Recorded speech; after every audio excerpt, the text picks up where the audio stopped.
Kisah Soekarno adalah sebuah tragedi epik tentang seorang penyambung lidah rakyat yang berhasil menyatukan ribuan pulau menjadi satu bangsa melalui sintesis ideologi Pancasila dan Marhainisme. Namun, akhirnya runtuh oleh ambisinya sendiri. Dari masa muda yang ditempa di rumah Cokro Aminoto dan pengasingan, ia bangkit menjadi diplomat ulung yang memerdekakan Indonesia dan pemimpin dunia di konferensi Asia Afrika, tetapi gagal menyeimbangkan kekuatan mematikan antara Angkatan Darat dan PKI dalam eksperimen Nasakomnya yang rapuh. Kejatuhannya yang tragis pasca G30S dari seorang pemimpin besar revolusi menjadi tahanan rumah yang kesepian dan sakit di Wisma Yasoh menjadi pelajaran sejarah yang pahit bahwa karisma tanpa check and balances serta kegagalan ekonomi akan berujung pada kehancuran, meskipun warisannya sebagai bapak bangsa tetap abadi di hati rakyat. Setiap sejarah punya kisah yang tak pernah diceritakan sepenuhnya. Dan disinilah kita akan membukanya bersama. Selamat datang di channel Lemari Tua, tempat di mana masa lalu berbicara untuk masa kini. Jangan lupa like, komen, share, dan subscribe supaya kamu nggak ketinggalan cerita-cerita menarik berikutnya. Siapkan sabuk pengaman, kita akan masuk ke ceritanya. Surabaya, 1916. Di sebuah gang sempit di kawasan Peneleh, berdiri sebuah rumah yang dindingnya menyimpan gema perdebatan yang kelak akan membakar Hindia Belanda. Ini bukan sekadar rumah kos bagi pelajar HBS, Sekolah Menengah Belanda. Ini adalah Kawah Candra di Muka, sebuah inkubator revolusi. Pemiliknya adalah Haji Umar Said Cokro Aminoto, pria berkumis tebal dengan sorot mata tajam yang dijuluki oleh Belanda sebagai Raja Jawa tanpa mahkota. Dia adalah pemimpin Sarekat Islam, organisasi massa pertama dan terbesar di Nusantara saat itu.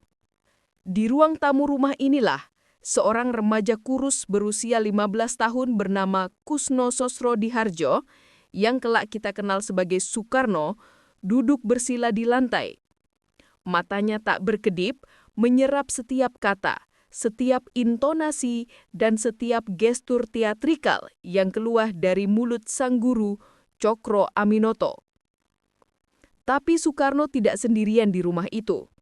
Di kamar sebelah, ada Muso, pemuda berapi-api yang kelak menjadi pemimpin Partai Komunis Indonesia, PKI, dan memimpin pemberontakan Madiun 1948 melawan Republik. Di sudut lain, ada Sekar Matji Marijan Kartosuwiryo, pemuda yang taat agama yang kelak memproklamasikan Negara Islam Indonesia atau DITII dan memerangi Soekarno dengan senjata. Bayangkan ironi sejarah yang terjadi di meja makan rumah Peneleh itu. 3 ideologi besar yang akan saling membunuh di masa depan, nasionalisme, komunisme, dan Islamisme, sedang makan nasi pecel bersama di bawah satu atap diasuh oleh bapak yang sama. Disinilah Soekarno dibentuk, bukan di ruang telas sekolah Belanga, tapi di ruang tamu Cokro. Soekarno muda bukanlah seorang intelektual menara gading. Dia adalah spons. Dia menyerap gaya pidato Cokro Aminoto yang bariton dan menggelegar. Dia belajar bagaimana Cokro menggunakan suaranya untuk menghipnotis ribuan massa Sarekat Islam. Dia meminjam buku-buku sosialisme milik Muso untuk memahami kemiskinan. Dia mendengarkan diskusi agama Kartosuwiryo untuk memahami peran Islam. Namun berbeda dengan teman-teman kosnya yang memilih jalur ekstrim, kiri murni atau kanan murni, Soekarno memiliki bakat alamiah yang unik, sintesis. Otaknya bekerja seperti seniman mosaik. Dia melihat bahwa untuk memerdekakan sebuah kepulauan yang terdiri dari ribuan etnis dan agama, dia tidak bisa memilih satu ideologi saja. Dia harus merangkul semuanya. Dia mulai bermimpi tentang sebuah jembatan yang bisa menghubungkan nasionalisme, agama, dan Marxisme. Mimpi itu mulai mengambil bentuk nyata saat dia pindah ke Bandung pada 1921 untuk kuliah di Technische Hogeschool de Bandung, sekarang ITB. Di sana, dia seharusnya belajar menjadi insinyur sipil, membangun jembatan dan gedung untuk pemerintah kolonial. Tapi Soekarno memilih membangun konstruksi lain, konstruksi sebuah bangsa. Di Bandung, dia bertemu dengan rakyat jelata yang sebenarnya, bukan di buku, tapi di sawah. Kisah pertemuan dengan Pak Marhaen di Cigireleng, Bandung Selatan, adalah momen epipani, pencerahan bagi Soekarno. Di tengah terik matahari, Soekarno bertemu seorang petani muda yang sedang mencangkul tanahnya sendiri. Soekarno bertanya, "Tanah ini milik siapa?" "Milik saya, Den." "Cangkul itu?" "Milik saya." "Hasilnya untuk siapa?" "Untuk saya." "Apakah kau kaya?" "Tidak, Den. Saya melarat." Dialog sederhana ini memicu ledakan intelektual di kepala Soekarno. Petani ini bukan proletar ala Karl Marx, pikir Soekarno. Di Eropa, kaum proletar tidak punya alat produksi. Mereka menjual tenaga pada pabrik. Tapi petani Indonesia punya tanah, punya alat, namun tetap miskin. Mengapa? Karena sistem kolonialisme yang mencekik harga dan memiskinkan secara struktural. Dari situlah lahir Marhaenisme, sebuah ideologi perlawanan khas Indonesia yang disesuaikan dengan realitas agraris Nusantara, bukan menjiplak realitas industri Eropa. Soekarno menggunakan nama petani itu, Marhaen, sebagai simbol seluruh rakyat kecil Indonesia yang dimiskinkan oleh imperialisme. Dengan senjata retorika baru ini, Soekarno mendirikan PNI, Perserikatan Nasional Indonesia, pada tahun 1927. Gayanya di panggung meledak-ledak, dia adalah aktor panggung politik yang brilian. Dia tidak berbicara bahasa Belanda yang elit dan kaku, dia berbicara bahasa Melayu dengan aksen yang berapi-api, menggunakan metafora wayang yang dimengerti rakyat jelata. Dia adalah singa podium. Pemerintah kolonial Belanda yang awalnya meremehkan insinyur Jawa ini mulai gerah. Gubernur Jenderal de Graaf menyadari bahwa Soekarno bukan sekedar pembuat onar, dia adalah ancaman eksistensial bagi Hindia Belanda. Desember 1929, palu godam kolonial jatuh. Soekarno ditangkap di Yogyakarta dan dibawa kembali ke Bandung. Dia dijebloskan ke penjara Banceu, sebuah sel sempit berukuran 1,5 kali 2,5 meter yang pengap dan bau. Dia terputus dari dunia luar. Bagi kebanyakan orang, penjara adalah akhir. Bagi Soekarno, itu adalah panggung baru. Tahun 1930, di Gedung Lanrad, Pengadilan Bandung, Soekarno menghadapi hakim kolonial. Dia menolak pembelaan hukum biasa. Dia tidak menggunakan pengacara untuk memohon belas kasihan agar bebas. Dia menggunakan ruang sidang itu untuk mengadili penjajah. Pidato pembelaannya, yang kemudian dikenal sebagai Indonesia Menggugat, adalah salah satu dokumen politik terpenting abad ke-20. "Tuan Hakim," seru Soekarno dengan suara menggelegar yang menembus dinding pengadilan. Imperialisme bukanlah sekedar sistem ekonomi. Imperialisme adalah nafsu. Nafsu untuk menguasai, nafsu untuk menindas. Dia membongkar kebusukan kolonialisme dengan data, sejarah, dan logika yang tajam. Dia mengutip Thomas Jefferson, Karl Marx, dan Voltaire. Dia membuktikan bahwa perlawanan rakyat bukan karena hasutan PNI, tapi karena penderitaan yang tak tertahankan. Cacing pun akan menggeliat jika diinjak, apalagi manusia. Soekarno divonis 4 tahun penjara. Secara hukum dia kalah, tapi secara politik dia menang telak. Pidatonya dicetak dan disebarkan secara rahasia. Namanya menjadi legenda. Dari Sabang sampai Merauke, orang mulai berbisik tentang Bung Karno. Namun, ujian terberat bagi mentalnya bukanlah di Banceu atau Sukamiskin, melainkan di pengasingan berikutnya, yaitu Ende Flores. Pada tahun 1934, Belanda membuangnya jauh dari keramaian Jawa ke sebuah pulau terpencil di Nusa Tenggara. Ende adalah tempat yang sunyi, tidak ada massa yang memuja, tidak ada panggung pidato, tidak ada tepuk tangan, hanya laut, gunung, dan sepi. Disinilah kita melihat sisi lain Soekarno, kesepiannya. Soekarno adalah seorang ekstrovert yang mendapatkan energi dari orang lain. Isolasi di Ende hampir menghancurkan jiwanya. Dia diawasi ketat, dilarang bergaul dengan penduduk lokal.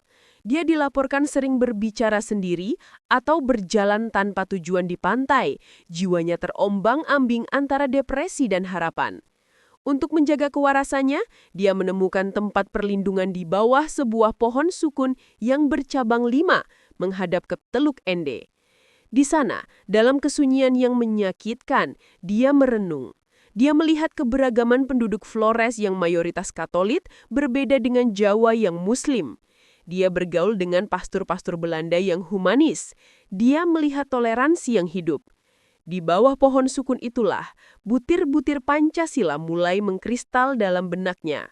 Dia menyadari bahwa Indonesia merdeka tidak bisa didasarkan pada satu agama seperti cita-cita Kartosuryo atau satu kelas seperti cita-cita Musso. Negara kepulauan ini butuh wadah yang cukup besar untuk menampung semua. 5 cabang pohon sukun itu seolah berbicara padanya. Kebangsaan, internasionalisme, kemanusiaan, mufakat, demokrasi, kesejahteraan, dan ketuhanan. 5 sila itu adalah jawaban sintesis atas pertanyaan yang diajukan Cokro Aminoto, Musso, dan Kartosuryo di rumah Peneleh belasan tahun lalu. Soekarno di Ende bukan lagi sekedar agitator politik yang berteriak-teriak. Dia bertransformasi menjadi seorang filosof negara. Kesepian di Ende tidak membunuhnya. Kesepian itu mematangkannya. Ketika dia dipindahkan ke Bengkulu pada tahun 1938 dan kemudian Jepang datang pada tahun 1942 membebaskannya, Soekarno sudah menjadi sosok yang berbeda. Anak manja dari Surabaya itu telah hilang. Mahasiswa flamboyan dari Bandung telah ditempa oleh penjara. Yang tersisa adalah seorang pemimpin yang memiliki visi yang melampaui zamannya, namun juga memiliki ego yang sebesar visinya. Dia siap memimpin, tapi dia tidak tahu bahwa kemerdekaan yang akan dia proklamasikan menuntut harga yang jauh lebih mahal daripada sekedar pidato dan penjara. Harga itu adalah darah, air mata, dilema moral bekerja sama dengan fasis Jepang, dan pada akhirnya jiwanya sendiri. Putra Sang Fajar telah terbit, namun hari siang akan membawa panas yang membakar. Saat Indonesia merdeka tak lama lagi akan tiba, Soekarno harus menghadapi tantangan terbesar dalam politik dunia, yaitu mempertaruhkan segalanya. Maret 1942, Hindia Belanda runtuh bukan dengan ledakan, tapi dengan rengekan. Tentara kolonial Belanda yang selama 3 abad membusungkan dada sebagai tuan besar, lari terbirit-birit menghadapi mesin perang Jepang yang efisien. Bagi rakyat Indonesia, kedatangan saudara tua Jepang awalnya disambut dengan sorak-sorai. Ramalan Jayabaya tentang orang kerdil berkulit kuning yang akan memerintah seumur jagung seolah menjadi nyata. Soekarno, yang dibebaskan Jepang dari pengasingan di Bengkulu, dibawa kembali ke Jakarta. Di sana, dia dihadapkan pada pilihan moral terberat dalam hidupnya. Sebuah dilema yang akan menghantuinya hingga ke liang lahat. Pilihannya sederhana namun brutal, melawan Jepang dan mati konyol seperti yang dilakukan banyak pejuang bawah tanah. Atau bekerja sama dengan fasis itu untuk mempersiapkan kemerdekaan. Soekarno, sang pragmatis, memilih opsi kedua.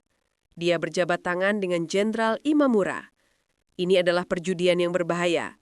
Di mata sekutu Barat, Soekarno dicap sebagai kolaborator, boneka, dan penjahat perang sekelas Quisling di Norwegia.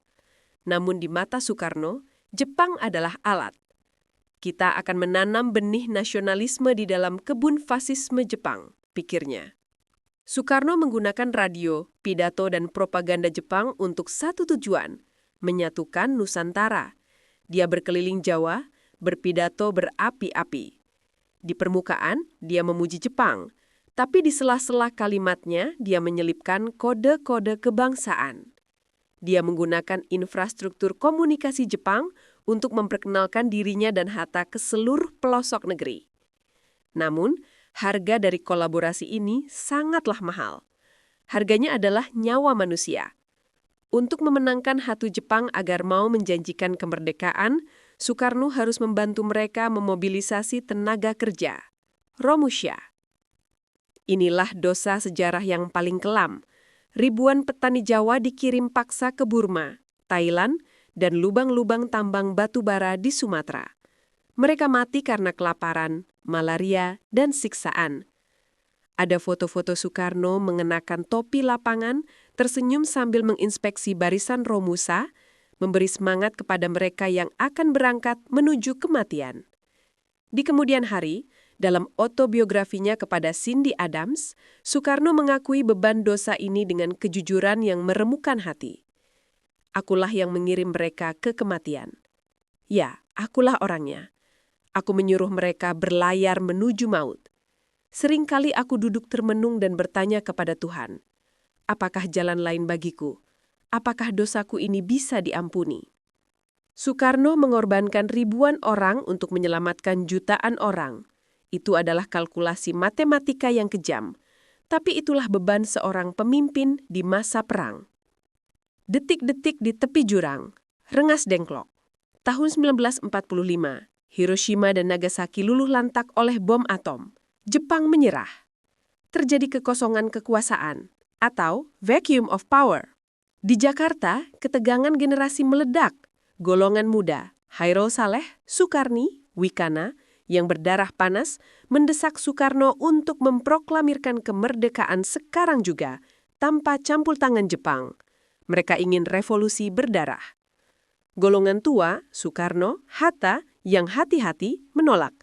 Mereka takut pada pembantaian. Tentara Jepang di Jawa masih bersenjata lengkap dan mentalnya sedang labil karena kalah perang. Salah langkah sedikit saja, Jakarta bisa menjadi lautan darah. Ketidaksabaran pemuda memuncak pada penculikan 16 Agustus 1945. Soekarno dan Hatta dibawa ke Rengas Dengklok. Di rumah seorang petani Tionghoa, Jiao Qixiong, Soekarno diancam. Tapi Soekarno bukanlah orang yang bisa digertak. Dia marah. Kalian pikir memerdekakan negara itu seperti membalik telapak tangan? Ini bukan soal berani mati. Ini soal bagaimana negara ini bertahan hidup besok pagi. Akhirnya, kompromi tercapai.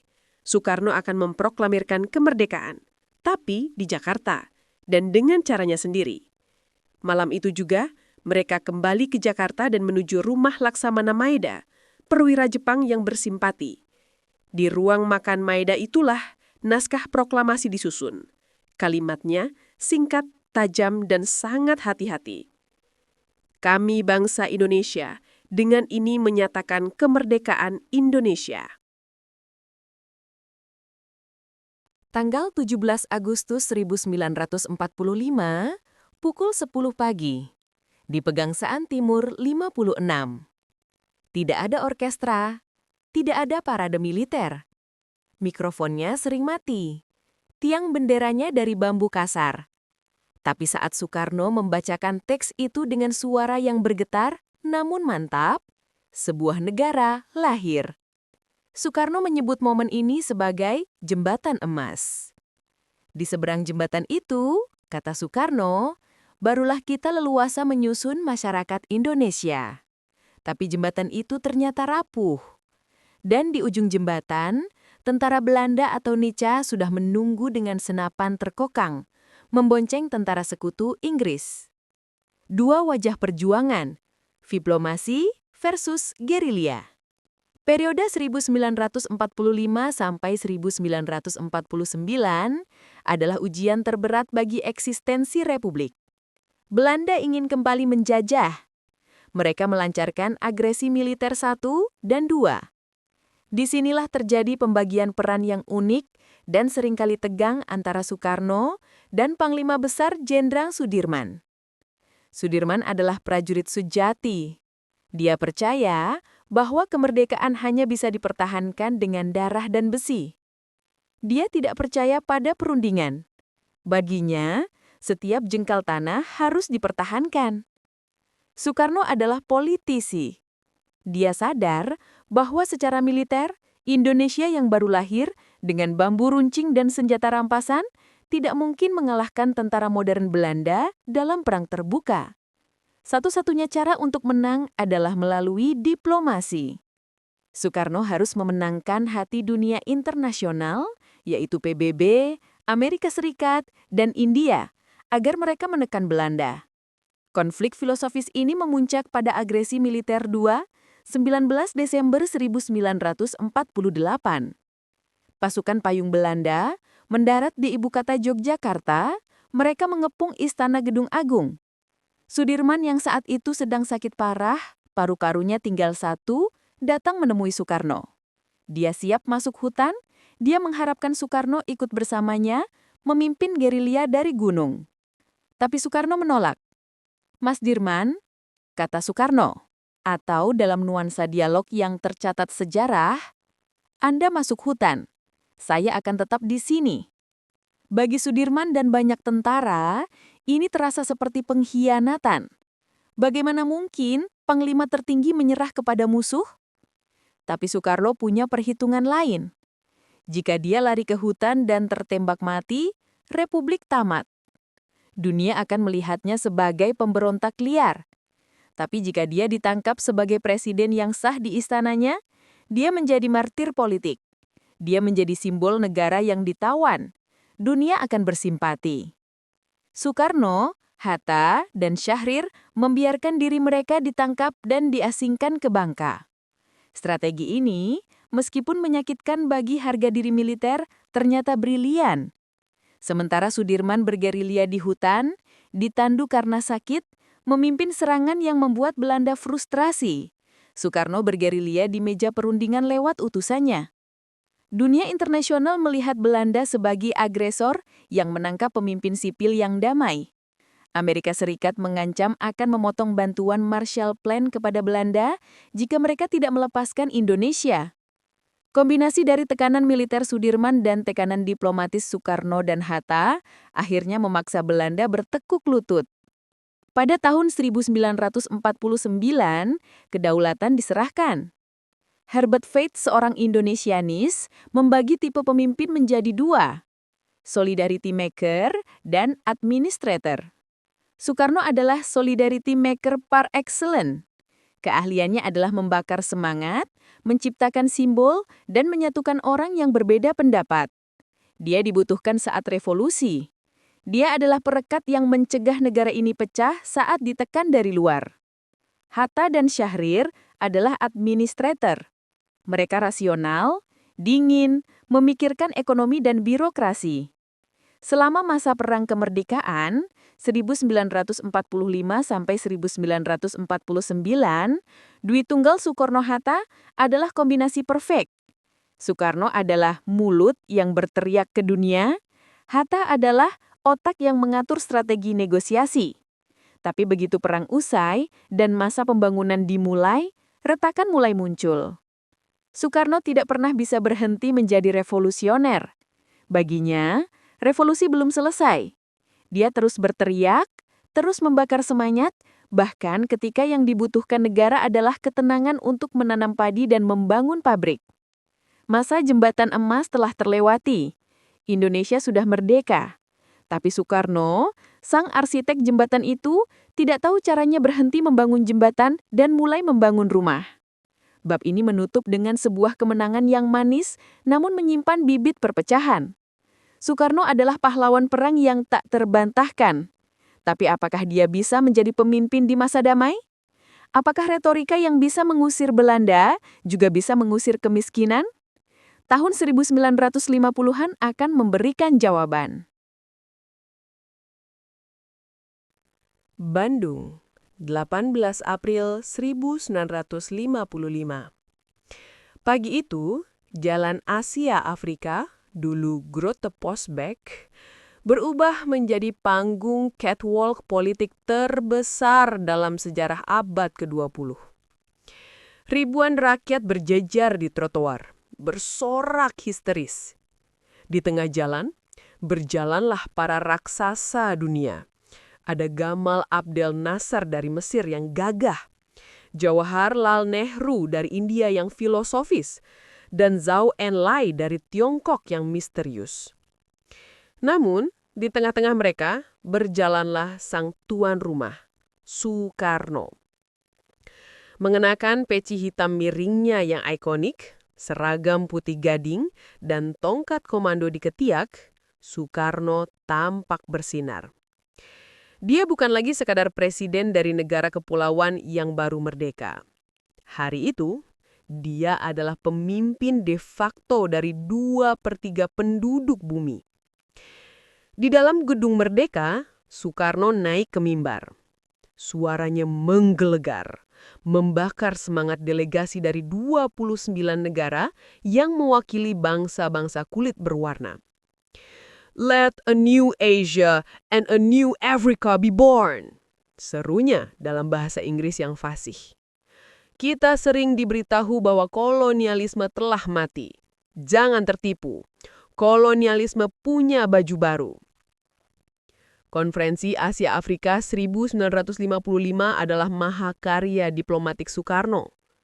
Pada saat dunia terbelah dua oleh Perang Dingin, Blok Barat, Amerika, dan Blok Timur, Uni Soviet, Soekarno berani berkata, "Kami tidak ikut kalian, kami berdiri sendiri."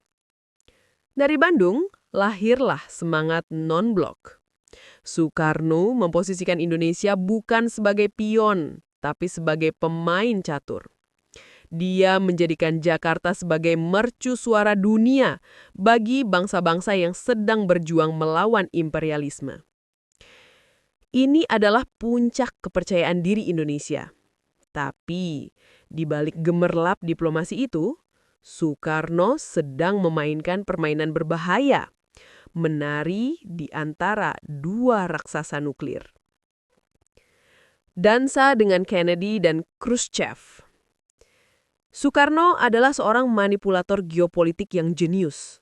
Dia tahu Indonesia strategis, dan dia memperoleh keuntungan dari kedua belah pihak. Dia terbang ke Amerika Serikat, disambut bak bintang rock di Hollywood. Dia bertemu Marilyn Monroe. Dia diarak dengan ticker tape parade di New York. Presiden John F. Kennedy terpesona oleh karismanya. Bung Karno, kata Kennedy dalam catatan sejarah, "Apa yang bisa kami bantu?" Soekarno meminta beras, buku, dan dukungan untuk merebut Irian Barat. Lalu dia terbang ke Moskow. Dia memeluk Nikita Khrushchev. Dia meminta senjata. Soviet memberinya kapal penjelajah raksasa, KRI Irian, pesawat tempur MiG-21 dan rudal. Soekarno mendapatkan beras dari Amerika dan pedang dari Rusia. Dia menggunakan ketakutan Amerika terhadap komunisme untuk mendapatkan bantuan, dan menggunakan ketakutan Soviet terhadap kapitalisme untuk mendapatkan senjata. Namun, ambisi global ini memiliki konsekuensi domestik. Soekarno mulai lebih peduli pada citra Indonesia di mata dunia daripada perut rakyat Indonesia di desa-desa. Membangun kebanggaan di atas beton. Awal 1960-an, Jakarta adalah kampung besar yang kumuh. Jalanan becek, rumah-rumah gubuk bertebaran. Tapi di tengah-tengah kekumuhan itu, Soekarno memutuskan untuk membangun monumen-monumen raksasa yang menantang langit. Proyek mercusuara dimulai. Dia membangun Gelora Bung Karno, GBK, stadion raksasa dengan atap temu gelang yang saat itu salah satu terbesar di dunia, untuk Asian Games tahun 1962. Dia membangun Hotel Indonesia, gedung pencakar langit pertama di Jakarta, untuk menyambut tamu asing. Dia membangun Masjid Istiqlal yang terbesar di Asia Tenggara. Dan tentu saja proyek kesayangannya, Monumen Nasional, Monas. Kritik berdatangan. Hatta, yang telah mengundurkan diri sebagai wakil presiden pada 1956 karena tidak setuju dengan arah politik Soekarno, mengkritik keras. Rakyat butuh beras, bukan beton. Tapi Soekarno punya logika psikologi sendiri. Manusia tidak hidup dari roti saja, pidato Soekarno.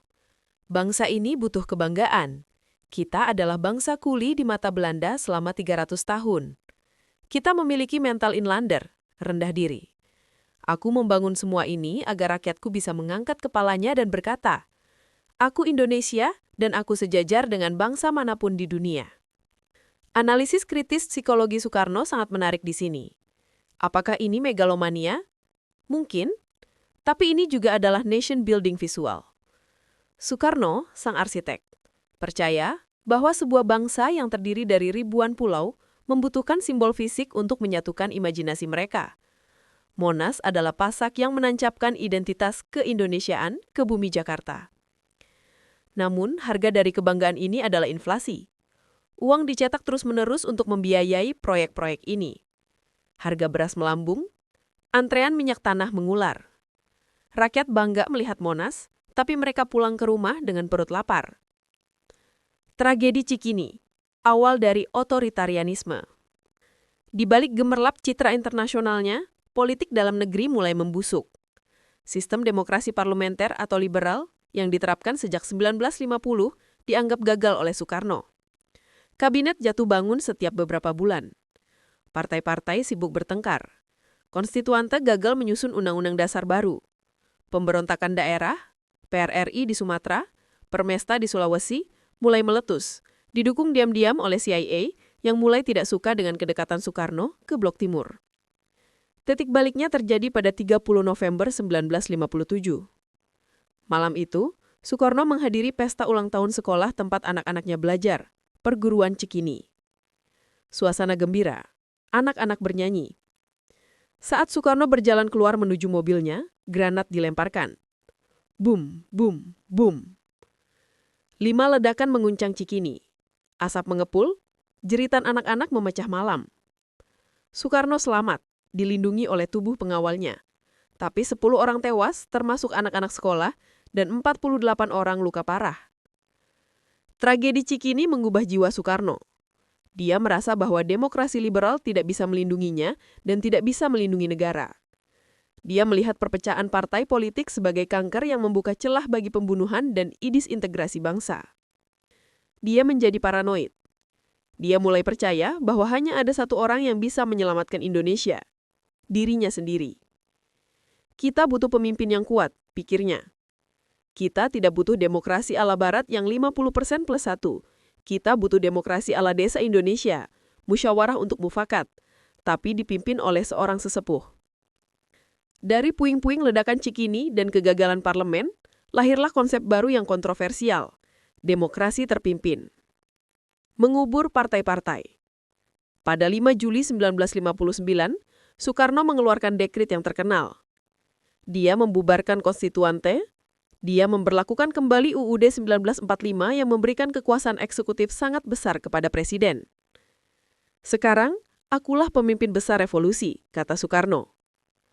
Dia bukan lagi sekedar presiden konstitusional. Dia adalah pemimpin besar revolusi, PBR. Dia mengangkat dirinya sebagai presiden seumur hidup. Parlemen yang dipilih rakyat dibubarkan, diganti dengan parlemen yang ditunjuknya, DPR-GR. Pers yang kritis dibredel, termasuk koran milik Mohtar Lubis, lawan-lawan politiknya, Syahrir, M. Natsir, ditangkap tanpa pengadilan. Soekarno, sang demokrat yang memukau dunia di Bandung 1955, perlahan berubah menjadi diktator yang kesepian. Dia yakin dia melakukan ini demi keutuhan bangsa. Dia melihat dirinya sebagai satu-satunya perekat. Tanpa aku, Indonesia akan pecah berkeping-keping, katanya. Tapi dengan memusatkan semua kekuasaan di tangannya, dia juga memusatkan semua tanggung jawab. Dia tidak lagi memiliki bumper. Jika ekonomi gagal, itu salahnya. Jika politik gagal, itu salahnya. Dan di sekelilingnya, 2 kekuatan raksasa sedang bersiap untuk saling menerkam menunggu pawang lengah. Angkatan Darat di satu sisi, dan Partai Komunis Indonesia (PKI) di sisi lain. Soekarwo berdiri di puncak menara gading yang dia bangun, mercusuar dunia. Sementara di bawahnya, fondasi negaranya mulai retak oleh kebencian ideologis yang dia coba satukan dengan paksa. Era keemasan diplomasi akan segera berakhir. Era kegelapan domestik akan segera mulai. Jakarta 1964. Udara di ibu kota terasa panas, lembab, dan berbau mesiu. Tembok-tembok kota penuh dengan coretan slogan revolusioner. Kanyang Nekolim, revolusi belum selesai, dan Vivere Pericoloso, hiduplah dengan menyerempet bahaya. Di Istana Merdeka, Soekarno duduk di singgasananya. Dia tampak gagah, tapi wajahnya mulai terlihat lelah dan bengkak. Ginjalnya bermasalah, tapi dia tidak boleh terlihat sakit. Baginya, dia adalah atlas yang sedang memanggul langit Nusantara di pundaknya. Jika kakinya goyah sedikit saja, langit itu akan runtuh. Era ini dikenal sebagai demokrasi terpimpin. Di atas kertas, Soekarno adalah presiden seumur hidup dengan kekuasaan mutlak. Titah dari mulutnya adalah hukum. Namun, realitas politik di lapangan jauh lebih rapuh. Soekarno sebenarnya sedang melakukan atraksi sirkus yang mematikan. Meniti tali di atas jurang. Dia tidak memiliki partai politik yang kuat. PNI melemah. Dia tidak memiliki pasukan pribadi. Kekuasaannya bertumpu pada keseimbangan dua kekuatan raksasa yang saling mengokang senjata di kiri dan kanannya. Partai Komunis Indonesia atau PKI dan Angkatan Darat atau TNI AD. Eksperimen gila. Nasakom. Soekarno, sang sintesis agung, seperti di bab 1, percaya dia bisa menyatukan minyak dan air. Dia menciptakan Nasakom, nasionalisme, agama, dan komunisme. Dia berkata kepada rakyatnya, kita bisa menjadi nasionalis, religius, dan sosialis sekaligus. Di panggung-panggung rapat raksasa, dia memaksa Jenderal Ahmad Yani untuk berdiri bergandengan tangan dengan D.N. Aidit, ketua PKI. Soekarno tersenyum lebar di tengah mereka, seolah berkata, lihat, bapaknya akur, anak-anaknya juga harus akur. Tapi di bawah panggung, Yani dan Aidit saling menendang tulang kering. PKI di bawah Aidit tumbuh menjadi partai komunis terbesar ketiga di dunia, setelah Soviet dan Tiongkok. Mereka agresif. Mereka menuntut land reform, bagi-bagi tanah, yang memicu konflik berdarah dengan para kiai dan tuan tanah di desa-desa, peristiwa Bandar Betsi. Mereka ingin masuk ke dalam kabinet. Angkatan Darat yang dipimpin Jenderal Ahana Sution dan kemudian Yani sangat anti-komunis. Mereka menguasai senjata dan perkebunan negara, hasil nasionalisasi perusahaan Belanda. Mereka melihat PKI sebagai ancaman eksistensial yang akan mengubah Indonesia menjadi negara satelit Beijing. Soekarno tahu kebencian ini, dan secara Machiavellian, dia memeliharanya. Logika Soekarno sederhana. Jika PKI terlalu kuat, dia akan menggunakan tentara untuk memukulnya. Jika tentara terlalu kuat dan berpotensi kudeta, dia akan menggunakan massa PKI untuk menakut-nakuti tentara. Soekarno menempatkan dirinya sebagai satu-satunya wasit. Akulah penyambung lidah rakyat, katanya. Dia merasa aman selama kedua harimau itu sibuk saling mengaum. Mereka tidak akan menerkam pawangnya. Itu adalah kalkulasi yang brilian, tapi berbahaya. Mengalihkan api. Ganyang, Malaysia. Sementara elit politik bertarung di Jakarta, rakyat kecil menjerit. Ekonomi Indonesia pada tahun 1963 sampai 1965 adalah bencana. Inflasi mencapai 600%. Harga beras naik setiap jam. Orang harus antri berjam-jam hanya untuk mendapatkan minyak tanah. Uang rupiah tidak ada harganya. Orang lebih suka barter barang. Soekarno yang tidak mengerti ekonomi, seperti dibahas di bab 3, tidak punya solusi teknis. Solusinya selalu politis. Ketika rakyat lapar, berilah mereka musuh bersama. Pada tahun 1963, Soekarno meluncurkan kampanye Ganyang Malaysia. Dia menuduh pembentukan Federasi Malaysia adalah proyek neokolonialisme Inggris untuk mengepung Indonesia. Dia berteriak, Inggris kita linggis, Amerika kita setrika. Semangat nasionalisme meledak. Ribuan sukarelawan mendaftar untuk dikirim ke perbatasan Kalimantan. Indonesia keluar dari PGB pada tahun 1965, negara pertama dan satu-satunya yang pernah melakukan itu. Kita terisolasi dari dunia, kecuali dari poros Jakarta, Peking, Pyongyang. Analisis kritis melihat Ganyang Malaysia bukan hanya soal teritorial, itu adalah katu pelepasan. Soekarno butuh perang atau suasana perang untuk menjaga Angkatan Darat tetap sibuk di perbatasan dan menjaga PKI tetap loyal sebagai penggerak massa. Tapi perang ini menjadi bumerang. PKI menuntut agar buruh dan tani dipersenjatai untuk membantu perang, Angkatan Kelima. Angkatan Darat menolak keras, tahu bahwa senjata itu nantinya akan diarahkan ke mereka. Ketegangan mencapai titik didih. Tahun Vivere Pericoloso, 1965. Masuk tahun 1965, suasana Jakarta mencekam. Isu berseliweran. Ada isu Dewan Jenderal, yaitu tentara yang mau kudeta Soekarno, ada isu dokumen Gilchrist. Dan di tengah semua itu, pada awal Agustus 1965, sebuah peristiwa yang dirahasiakan terjadi. Soekarno pingsan. Dia kolaps saat berpidato. Dokter didatangkan diam-diam dari Tiongkok. Diagnosisnya buruk, ginjalnya gagal. Berita atau rumor bahwa si bapak akan segera mangkat bocor ke telinga Aidit, PKI, dan para jenderal. Ini mengubah kalkulasi. Selama Soekarno hidup, dia adalah penyeimbang. Jika dia mati, perang saudara akan meletus. Pertanyaannya bukan lagi apakah, tapi siapa yang memukul duluan. PKI takut Angkatan Darat akan mengambil alih begitu Soekarno meninggal dan membantai komunis. Angkatan Darat takut PKI akan mengambil alih dan membunuh para jenderal. Perlombaan menuju kehancuran dimulai. Malam Jahanam, 30 September. Malam itu, 30 September 1965, sekelompok perwira militer berhaluan kiri, dipimpin Letkol Untung, bergerak. Mereka menculik 6 jenderal tinggi Angkatan Darat, termasuk Ahmad Yani, dan 1 perwira pertama. Mereka dibawa ke lubang buaya, dibunuh, dan dimasukkan ke sumur tua.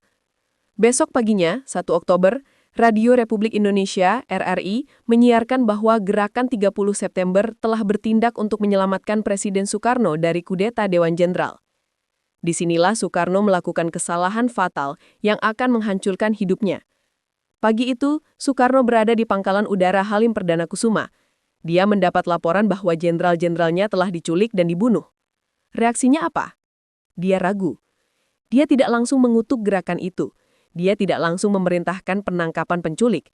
Dia, menurut beberapa kesaksian, tampak bingung dan mencoba menengahi seperti biasa. Dia mungkin mengira ini hanyalah konflik internal AD yang bisa dia selesaikan lewat musyawarah. Keraguan itu dibaca sebagai keterlibatan.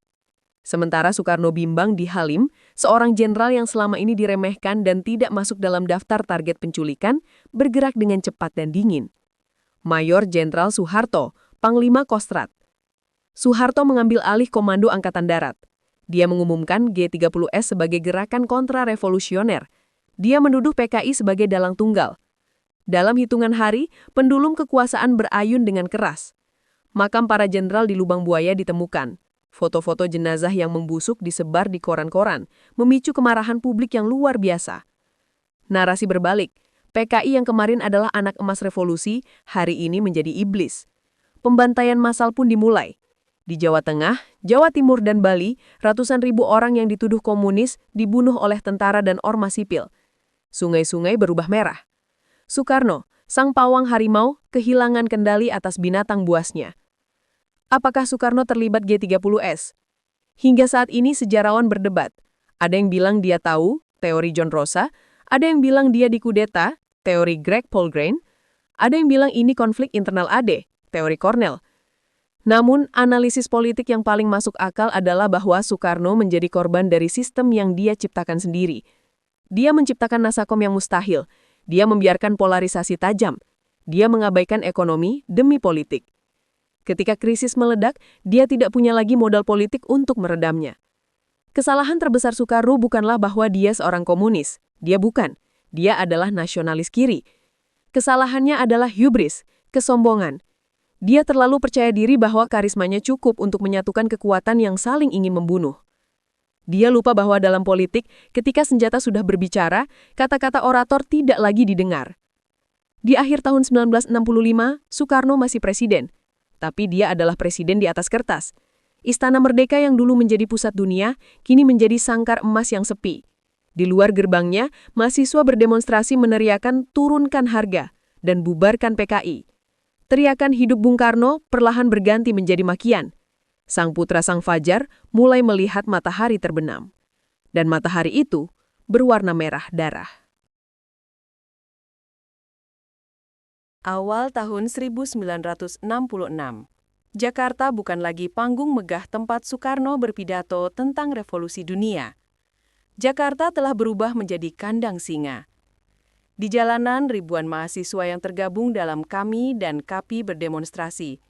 Dulu, mereka adalah anak-anak ideologis Soekarno. Sekarang, mereka membakar potretnya. Ban-ban mobil dibakar di tengah jalan. Asap hitam mengepul, membawa satu tuntutan yang diteriakan berulang-ulang. Tritura, 3 tuntutan rakyat. Bubarkan PKI, rombak kabinet, turunkan harga. Di Istana Merdeka, Soekarno merasa dinding-dinding kekuasaannya menyempit. Dia masih presiden, tapi dia tidak lagi berkuasa. Dia seperti nahkoda kapal yang kemudinya telah diputus, berteriak memberi perintah sementara kapal melaju liar menuju karang. Kudeta merangkak, super semar. Titik balik yang sesungguhnya terjadi pada 11 Maret 1966. Pagi itu, sidang kabinet di Istana Merdeka bubar dalam kepanikan. Pasukan tak dikenal, kemudian diketahui sebagai pasukan Kostrad tanpa lencana, mengepung istana. Soekarno, yang trauma dengan upaya pembunuhan masa lalu, diterbangkan dengan helikopter ke Istana Bogor. Sore harinya, 3 jenderal utusan Soeharto, Basuki Rahmat, M. Yusuf, dan Amir Mahsyud datang menemui Soekarno di Bogor. Apa yang terjadi di ruang pertemuan itu masih menjadi misteri sejarah. Apakah ada todongan senjata? Apakah ada paksaan psikologis? Yang kita tahu, Soekarno yang lelah dan terdesak akhirnya menandatangani selembar surat. Surat perintah 11 Maret. Super semar. Dalam pikiran Soekarno, surat itu hanyalah perintah teknis kepada Letjen Soeharto untuk mengambil segala tindakan yang dianggap perlu demi memulihkan keamanan dan melindungi presiden. Itu bukan penyerahan kekuasaan. Tapi, bagi Soeharto, surat itu adalah cek kosong. Soeharto menggunakan super semar sebagai legitimasi sakti. Langkah pertamanya bukan melindungi presiden, melainkan membubarkan PKI dan menangkap menteri-menteri loyalis Soekarno seperti Subandrio dan Imam Syafei. Soekarno marah. "Saya tidak memerintahkan itu," teriaknya dalam pidato-pidato selanjutnya. Dia menyebut super semar sebagai instruction atau perintah, bukan transfer of authority atau penyerahan wewenang. Tapi suaranya tak lagi didengar. Mikrofonnya telah dimatikan. Media massa kini dikuasai Angkatan Darat. Sejarawan menyebut proses ini sebagai creeping coup atau kudeta merangkak. Kekuasaan Soekarno tidak dirampas sekaligus, tapi dikuliti selapis demi selapis, seperti mengupas bawang sampai tidak ada yang tersisa selain air mata. Pidato terakhir, Nawaksara yang ditolak. Juni 1966. Di hadapan sidang MPRS, Soekarno mencoba melakukan pembelaan terakhirnya. Dia membacakan pidato pertanggungjawaban berjudul Nawaksara, 9 pokok karsa. Dia menjelaskan bahwa G30S adalah hasil dari keblinggarnya oknum PKI dan lihainya subversi Nekolim atau Barat. Ruangan sidang dingin. Para anggota MPRS yang kini telah dibersihkan dari unsur kiri dan didominasi militer menolak pidato itu. Mereka menuntut pelengkap. Mereka ingin Soekarno mengaku salah dan mengutuk PKI. Soekarno, dengan sisa harga dirinya, menolak. Dia tidak mau menyalahkan satu pihak saja. Dia tidak mau mengkhianati konsep Nasakomnya sampai akhir. Akibatnya fatal. Pada bulan Maret 1967, MPRS di bawah pimpinan Jenderal Aha Nasution, mantan sekutu yang kini menjadi lawan, mencabut mandat Soekarno. Gelar pemimpin besar revolusi dicopot. Soekarno diberhentikan sebagai presiden. Soeharto dilantik sebagai pejabat presiden. Sang putra Sang Fajar resmi terbenam. Penjara sunyi Wisma Yaso. Nasib Soekarno setelah jatuh bukanlah pengasingan yang damai. Itu adalah tahanan rumah yang menyiksa. Awalnya dia tinggal di Paviliun Istana Bogor, tapi kemudian dipindahkan ke Wisma Yaso di Jakarta. Sekarang, Museum Satria Mandala. Tempat itu bukan istana, itu penjara. Soeharto menerapkan isolasi total. Soekarno dilarang bertemu rakyat. Dia dilarang membaca koran atau mendengarkan radio. Saluran telepon diputus. Keluarga dibatasi jam kunjungannya dengan sangat ketat. Lebih menyakitkan lagi, dia diinterogasi berulang kali oleh tim pemeriksa militer atau Teperpu. Mereka memaksanya mengaku terlibat G30S. Soekarno, yang ginjalnya sudah rusak parah dan sering linglung, tetap bungkam. Kesehatan Soekarno memburuk dengan cepat. Dokter kepresidenan yang lama diganti dengan dokter tentara yang menurut beberapa kesaksian sengaja membiarkan penyakitnya. Obat-obatan sulit didapat. Ada cerita memilukan dari Rahmawati Soekarno Putri. Suatu hari, Soekarno yang wajahnya bengkak karena gagal ginjal meminta sarapan nasi dengan kecap. Tapi tidak ada nasi. Dia meminta pisang. Penjaga tentara menolak memberikannya. Bayangkan ini, pria yang memproklamasikan kemerdekaan bangsa, yang membangun Monas dan Masjid Istiqlal, yang pernah menjamu Kennedy dan Khrushchev, kini harus mengemis untuk sebuah pisang di rumahnya sendiri. Dia kesepian, sangat kesepian. Pria yang seumur hidupnya hidup dari energi massa, kini mati perlahan dalam kesunyian. Hanya satu teman lama yang datang di saat-saat terakhir, Muhammad Hatta. Hubungan mereka pernah retak. Hatta mengkritik keras demokrasi terpimpin. Mereka tidak bicara selama bertahun-tahun. Tapi ketika Hatta mendengar sahabatnya sekarat, dia datang ke Wisma Yaso, atau RSPAD menurut versi lain. Pertemuan Dwi Tunggal itu menguras air mata. Sukayo yang sudah sulut bicara, memegang tangan Hatta. Hatta menangis terseduh-seduh. Di ujung usia, politik tidak lagi penting. Yang tersisa hanyalah persahabatan dua pemuda yang pernah bermimpi memerdekakan sebuah bangsa. Hatta, kau sudah di sini, bisik Soekarno. Kematian dan pemakaman yang melawan. Minggu 21 Juni 1970, pukul 7 pagi, di RSPAD Gatot Subroto. Garis di monitor jantung menjadi datar. Soekarno wafat. Bahkan dalam kematiannya, Soekarno tidak merdeka. Dalam wasiatnya, dia meminta dikuburkan di bawah pohon rindang di Priangan, Bogor atau Bandung, dengan nisan sederhana bertuliskan, Bung Karno penyambung lidah rakyat. Dia ingin dekat dengan ibu kota, dekat dengan sejarahnya. Tapi rezim Orde Baru takut. Makam Soekarno di dekat Jakarta bisa menjadi simbol perlawanan politik. Soeharto memutuskan lain. Dia memerintahkan Soekarno dimakamkan di Blitar, Jawa Timur, di samping makam ibunya. Alasannya? Menghormati ibu. Tapi alasan politisnya jelas, menjauhkan simbol Soekarno dari pusat kekuasaan. Namun Soeharto salah perhitungan. Perjalanan jenazah Soekarno dari Jakarta ke Blitar menjadi pemandangan yang luar biasa. Jutaan rakyat tumpah ruah ke jalanan. Mereka menangis, mereka berteriak, mereka melemparkan bunga ke mobil jenazah. Orde Baru berusaha melakukan desoekarnoisasi. Selama 32 tahun, nama Soekarno coba dihapus. Buku-bukunya dilarang. Ajaran Marhayanisme dianggap terlarang. Peran sejarahnya dikecilkan. Hanya sebatas proklamator, bukan penggali Pancasila. Tapi upaya itu gagal total. Semakin ditekan, semakin nama Soekarno menjadi mitos. Dia menjadi ratu adil yang dinanti-nanti. Rakyat tidak melupakan siapa yang memberikan mereka identitas. Kisah Soekarno adalah sebuah tragedi Yunani klasik. Dia memiliki kelebihan luar biasa atau hubris, karisma, visi dan kemampuan menyatukan. Tapi dia juga memiliki kekurangan fatal atau hamartia. Dia terlalu percaya diri, lemah dalam manajemen ekonomi, dan tergoda oleh kekuasaan mutlak di masa tuanya.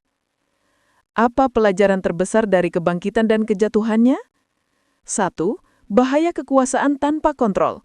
Demokrasi terpimpin membuktikan bahwa niat baik menyelamatkan negara yang dilakukan dengan cara otoriter akan berujung pada bencana. Ketika check and balances hilang, pemimpin menjadi buta terhadap realitas. 2. Persatuan di atas segalanya. Warisan terbesar Soekarno bukanlah bangunan fisik, melainkan imajinasi tentang Indonesia. Dia berhasil meyakinkan orang Aceh, Jawa, Papua, dan Minahasa bahwa mereka adalah satu bangsa. Tanpa retorika Soekarno, negara ini mungkin sudah pecah seperti Balkan. 3. Revolusi memakan anak kandungnya. Soekarno memulai sebagai pahlawan revolusi, dan dia diakhiri oleh revolusi yang dia kobarkan sendiri. Hari ini, patung Soekarno berdiri di mana-mana. Bandara dinamakan dengan namanya. Fotonya ada di dinding sekolah. Sejarah telah merehabilitasinya. Namun pelajaran dari hidupnya tetap relevan. Soekarno mengajarkan kita untuk bermimpi setinggi langit, tetapi sejarahnya mengingatkan kita agar kaki tetap memejak bumi. Di akhir hayatnya yang sunyi di Wisma Yaso, Soekarno mungkin merenungkan kata-katanya sendiri yang pernah dia ucapkan saat muda. Berikan 1000 orang tua, niscaya akan kucabut Semeru dari akarnya. Berikan aku 10 pemuda, niscaya akan kuguncangkan dunia.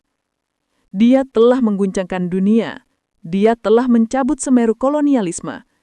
Tapi pada akhirnya dia sendirian, ditinggalkan oleh pemuda dan orang tua, hanya ditemani oleh bayang-bayang kejayaannya sendiri. Kisah hidup Soekarno adalah sebuah epik tentang sintesis agung yang berhasil menyatukan ribuan pulau dan beragam ideologi menjadi satu identitas nasional bernama Indonesia. Dari didikan HOS Cokroaminoto hingga perenungan sunyi di Ende, ia membuktikan dirinya bukan sekadar orator ulung, melainkan arsitek jiwa bangsa yang melahirkan Pancasila. Kejeniusannya sebagai solidarity maker mampu membawa Indonesia berdiri tegak di panggung dunia melalui konferensi Asia Afrika, menantang hegemoni blok Barat dan Timur, serta membangun kebanggaan kolektif di tengah keterbatasan ekonomi pasca kolonial. Namun, perjalanan sang proklamator juga merupakan tragedi politik yang memilukan, di mana ambisi untuk menyatukan kekuatan yang berlawanan, Nasakom, justru menjadi bumerang yang menghancurkannya. Eksperimen demokrasi terpimpin yang memusatkan kekuasaan tanpa check and balances, ditambah dengan pengabaian terhadap realitas ekonomi demi proyek mercusuar, menciptakan fondasi yang rapuh. Ketika keseimbangan politik runtuh pasca G30S, Soekarno tidak hanya kehilangan jabatannya, tetapi juga kemerdekaannya. Berakhir sebagai tahanan rumah yang kesepian dan sakit di Wisma Yaso, dihianati oleh dinamika kekuasaan yang dulu ia kendalikan. Pada akhirnya, sejarah Soekarno memberikan pelajaran abadi bahwa karisma dan visi besar seorang pemimpin harus diimbangi dengan pragmatisme ekonomi dan stabilitas institusi. Meskipun akhir hayatnya tragis dan diwarnai upaya desoekarnoisasi oleh Orde Baru, warisannya sebagai bapak bangsa terbukti tak tergoyahkan oleh waktu.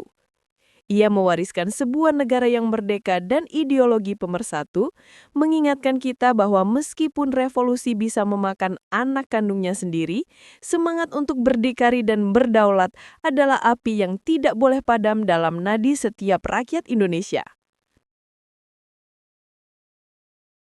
Pernahkah Anda membayangkan bagaimana seorang penyambung lidah rakyat yang memukau dunia bisa berakhir senyap dalam tahanan rumah, memohon sepotong pisang di akhir hayatnya?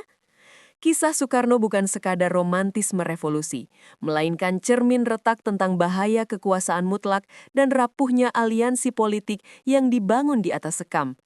Jika Anda siap menelusuri sisi lain sejarah, dari intrik Rengas Dengklok, perjudian mematikan Nasakom, hingga misteri Super Semar yang melucuti kekuasaannya, jangan biarkan pelajaran mahal ini terkubur waktu.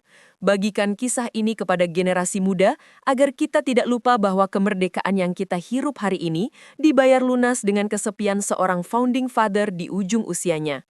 Baca naskah lengkapnya untuk memahami manusia rapuh di balik mitos Sang Putra Sang Fajar. Komen di kolom komentar bagian mana yang menurutmu menarik.